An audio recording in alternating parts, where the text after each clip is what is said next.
Ini menjadi catatan yang unik dan menjadi perhatian kita bahwa inilah saatnya kita meraih emas. Karena momentumnya tuh pas aja gitu. Kita ngelihat permainan timnasnya bagus, semangatnya juga berkobar gitu lah. Saya melihat aura juara ini sudah nampak. Kita sebagai supporter harus tetap mendukung, dan apapun hasilnya kita beri hormat kepada para pemain yang sudah berjuang demi lambang di dada.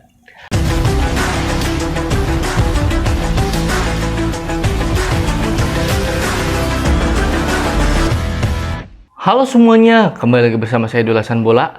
Di channel ini saya akan mengulas apapun tentang sepak bola. Kali ini saya akan mengulas tentang prediksi atau sedikit ulasan tentang final SEA Games 2023 di cabang sepak bola, yaitu Indonesia melawan Thailand. Ya teman-teman, seperti yang kita tahu, timnas Indonesia U22 yang berlaga di SEA Games 2023 di Kamboja tampil cukup impresif ya teman-teman. Di fase grup mereka 4 kali meraih kemenangan, yaitu sapu bersih, menghadapi Myanmar, menghadapi Timor Leste, menghadapi Kamboja. Kemudian di semifinal kita mengalahkan Vietnam yang selama ini sulit untuk kita kalahkan. Di SEA Games lalu kita juga kalah dari Vietnam, tapi kita berhasil mengalahkan mereka dengan skor 3-2. Dan yang fantastis adalah ketika timnas Indonesia di menit 60, ketika kita unggul 2-1, kita tertinggal dengan 10 pemain.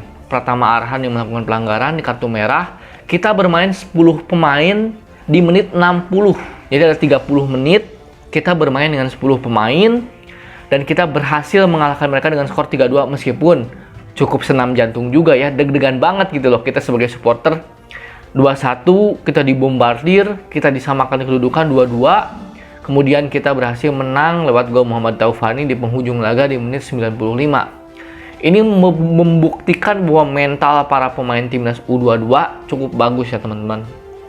Karena begini, kita kan setiap tahunnya mungkin selalu dibayangi oleh ekspektasi ya teman-teman. Para pemain timnas yang berlaga di SEA Games selalu dibayangi oleh ekspektasi bahwa sudah sejak 91 tidak mampu meraih emas untuk Indonesia ya teman-teman. Nah, itu setiap tahunnya terus membayangi sehingga para pemain terlihat seperti beban ya teman-teman. Tapi saya melihat kok di timnas U22 ini mereka menjadikan medali emas ini bukan sebagai sebuah beban, tapi menjadi sebuah motivasi. Dan terlihat dari para permainan timnas yang sangat cair. Saya sih ngelihatnya gini, yang berbeda dari timnas-timnas SEA Games sebelumnya adalah bagaimana lini pertahanan kita solid. Buat saya lini pertahanan timnas Indonesia solid. Kalau lini tengah dan serangan sebetulnya sejak musim-musim sebelumnya selalu solid ya menurut saya teman-teman. Nah sekarang tuh kompak banget. Ini menjadi sebuah tim, menjadi sebuah kesatuan. Tidak ada pemain yang terlalu menonjol menurut saya. Tidak ada pemain yang sepertinya one man show ya. Semua pemain terlibat dalam permainan. Semua pemain mampu berkontribusi di posnya masing-masing ya teman-teman. Mungkin kalau misalkan kita mencatat bahwa Marcelino, Ramadan Sananta, Muhammad Fajar Fatur Rahman terlihat seperti menonjol ya. Mereka mencetak gol. 3 gol, 2 gol, 3 gol. Tapi menurut saya pemain lain pun sama besar kontribusinya. Di kiper ada Hernando Ari gitu kan, sama Adi Satrio ya teman-teman. Dua-duanya kiper bagus.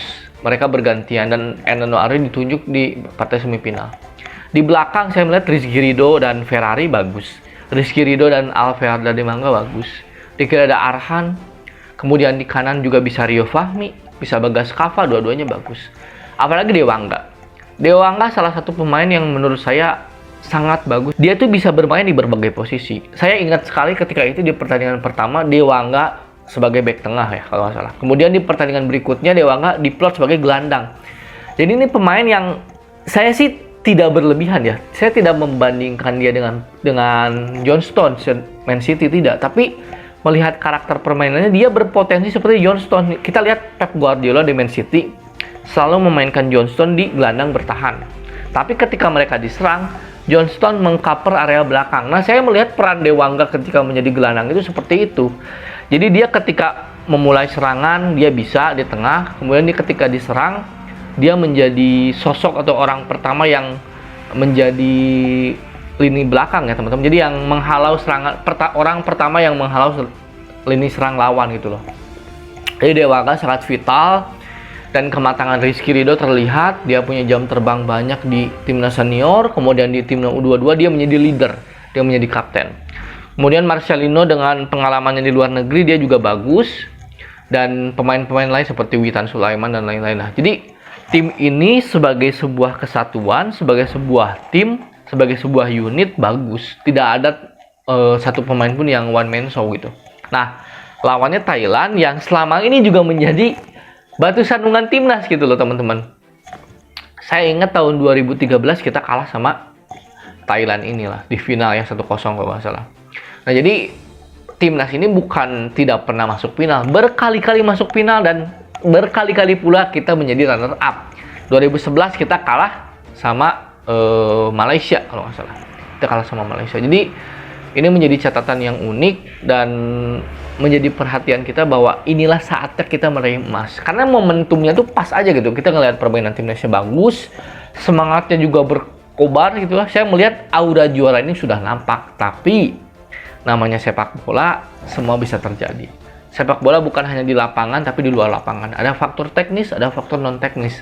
Jangan sampai pemain merasa terbebani dengan iming-iming atau ekspektasi masyarakat Indonesia yang ingin meraih emas.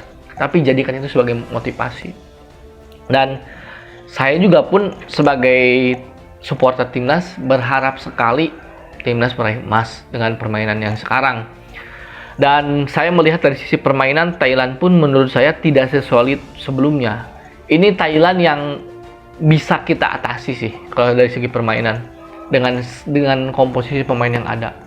Dan lini kiri yang ditinggal Arhan mungkin akan diisi ada beberapa pemain. Mungkin Dewangga bisa digeser ke kiri, pemain serba bisa, atau mungkin Rio Fahmi yang juga bisa bermain di kiri. Entah siapalah yang kita menjadi pemain, tapi kita sebagai supporter harus tetap mendukung, dan apapun hasilnya kita beri hormat kepada para pemain yang sudah berjuang demi lambang di dada. Mungkin sekian teman-teman ulasan bola kali ini, dan salam olahraga.